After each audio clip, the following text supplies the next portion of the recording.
बिस्मिल्लाहिर्रहमानिर्रहीम। आज मैं आप लोगों के लिए एक और चिकन कढ़ाई की रेसिपी लेकर आई हूँ। तो चलिए मैं आपके साथ बिना टाइम वेस्ट किए जल्दी जल्दी से रेसिपी शेयर करती हूँ। हमने एक बर्तन में लेना है चिकन, जो भी हमारा जितना चिकन है, आधा किलो या 1 किलो, और उसमें हम ऐड कर देंगे 1 कप दही, अदरक लहसुन का पेस्ट, 2 चम्मच हल्दी, 1 चम्मच, 1 चम्मच लाल मिर्च, नमक 1 चम्मच, और धनिया और ज़ीरे का पाउडर 1 1 चम्मच हम इसमें ऐड कर देंगे। और हम ना इसको अच्छे तरीके से इसको मिक्स करके चिकन में मैरिनेट होने के लिए रख देंगे। हमने चिकन को इतने अच्छे तरीके से मिक्स करना है कि ना जितने भी स्पाइसेस हमने इसमें ऐड किए हैं उसके सारे के सारे फ्लेवर्स चिकन में चले जाएं। और फिर हम इसको मैरिनेट होने के लिए रख देंगे 1 घंटे के लिए। अगर टाइम ज़्यादा है तो आप इसको ओवरनाइट भी मैरिनेट होने के लिए रख सकते हैं। उसके बाद हम ले लेंगे 3 प्याज और 4 टमाटर, और इनका हम अलग अलग पेस्ट बना लेंगे। प्याज की भी अलग से प्यूरी बना लेंगे और टमाटरों की भी अलग से प्यूरी बना लेंगे, और इसको हम रख देंगे साइड पर। तो हमारा जो चिकन है उसको मैरिनेट हुए हुए काफ़ी टाइम गुजर चुका था, 1 घंटे से ज़्यादा ही गुजर चुका था। तो अब मैं उसकी करने लगी हूँ कुकिंग स्टार्ट। उसके लिए हमने एक कढ़ाई लेनी है, उसमें हम ऐड करेंगे 2 चम्मच कुकिंग ऑयल। ज़्यादा ऑयल ऐड नहीं करना, बस 2 चम्मच ही ऐड करना है, और उसको हम गर्म होने देंगे। जब वो गर्म हो जाएगा उसमें हम ऐड कर देंगे अपना मैरिनेटेड चिकन। और जिस बर्तन में हम अपना चिकन मैरिनेट किया होगा उसमें जो मसाला लगा रह गया उसको भी हम साइड पे रख देंगे। उसको वेस्ट नहीं करना, उसको आगे जाके हम यूज़ करेंगे। तो ये यहाँ पर मैं अपने चिकन को फ्राई कर रही हूँ। हमने चिकन को फ्राई करते हुए आंच तेज़ कर देनी है, और हमने तेज़ आंच पर अपने चिकन को 5 से 6 मिनट के लिए फ्राई करना है।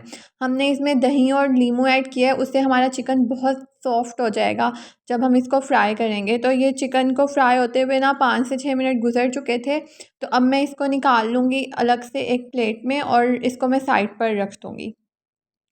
उसके बाद जिस कढ़ाई में हमने अपना चिकन फ्राई किया है उसी में मैं 2 चम्मच और ऑयल ऐड करूँगी, और उसमें मैं डाल दूँगी 2 दालचीनी के छोटे टुकड़े, 1 छोटी इलायची, 2 लौंग और 1 बड़ी इलायची। और जैसे ये गर्म होंगे उसमें मैं ऐड कर दूँगी प्याज वाली प्यूरी जो हमने बना के रखी हुई थी साइड पर। इसको भी हम चम्मच हिलाते हुए अच्छी तरह कुक कर लेंगे। इतनी देर तक कुक करेंगे जब तक कि इससे ऑयल सेपरेट होना शुरू ना हो जाए। 2 से 3 मिनट लगेंगे, इसकी जो है ना कुकिंग हो जाएगी आपकी प्याज वाली प्यूरी की। उसके बाद हम इसमें ऐड करेंगे आधा चम्मच रेड क्रश चिली पाउडर, आधा चम्मच हल्दी, और आधा चम्मच ही हम इसमें नमक ऐड करेंगे, क्योंकि हमने अपने मैरिनेटेड चिकन में भी स्पाइसेस ऐड किए हुए हैं तो अब हम इसमें थोड़े स्पाइसेस ऐड करेंगे। इन चीज़ों को अच्छी तरीके से प्याज वाली प्यूरी में मिक्स करके हम उसमें ऐड कर देंगे अपनी टमाटो की प्यूरी, और हम उसको इतनी देर तक कुक करेंगे जब तक कि उससे ऑयल सेपरेट नहीं हो जाता। जैसे ही ऑयल सेपरेट होगा हम उसमें ऐड कर देंगे अपना फ्राई किया हुआ चिकन, और इसको अच्छे तरीके से मिक्स कर लेंगे। उसके बाद जो इसमें बर्तन में हमने मैरिनेट किया था चिकन, उसमें जो मसाला बचा रह गया उसको हम इसमें ऐड करेंगे, और उसके साथ ही हम इसमें ऐड कर देंगे पानी, तकरीबन 1 कप भर के, 1 कप पूरा भर के, और आधा कप हम इसमें पानी ऐड करेंगे। और इसको हम अच्छे तरीके से कर लेंगे mix mix mix mix mix mix mix.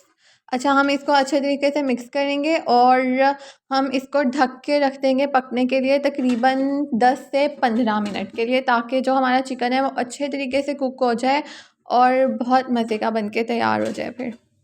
और यहाँ पर मैं 15 मिनट बाद इसका ढक्कन उठा रही थी, और आप देख सकते हैं चिकन से ऑयल बिल्कुल सेपरेट हो चुका है, और जो हमारी चिकन कढ़ाई की रेसिपी है वो बन के तैयार है। मुझे इस चिकन कढ़ाई की रेसिपी का नाम तो नहीं आता, इसका कोई स्पेशल नाम नहीं है, बस ये चिकन कढ़ाई है। आप लोगों ने ये ज़रूर ट्राई करनी है, बहुत मज़े की बन के तैयार होती है।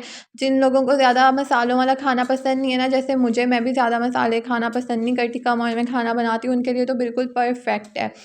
और आप लोगों को अगर मेरी वीडियो अच्छी लगी हो तो मेरे चैनल को सब्सक्राइब करें और वीडियो को लाइक करें, और मुझे कमेंट करके भी ज़रूर बताइएगा कि आप लोगों को मेरी रेसिपी कैसी लगी है। नेक्स्ट वीडियो तक के लिए अल्लाह हाफ़िज़।